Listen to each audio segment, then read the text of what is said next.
dili ta makadawat sa ato ang Dios mintas nga buhi pa ta, na tao lang ta ni ining yutaa na walay kahulugan. Maghulat ra ta kanus ata mamatay. So sa Biblia, Salmo 90, ang paghidaron ra gyud sa tawo si tinta ra gyud na ug kaluy-an ta sa Dios, moabot na grasyahan kaniya, moabot og 80, pero ang uban mga batanon pa, di na moagi og di na moabot og kasi tinta. So matag adlaw kung atong isumat total, matag adlaw mga higala mga igsuon.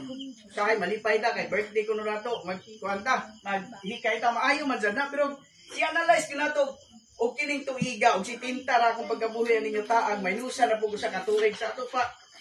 Nakuhaan ang akong pagkabuhi ninyo taa. So kanang mga nabili natong mga panahon, alang ra gyud unta na natong gamiton para ialagad sa ato ang Dios mga higala mga igsoon. So sa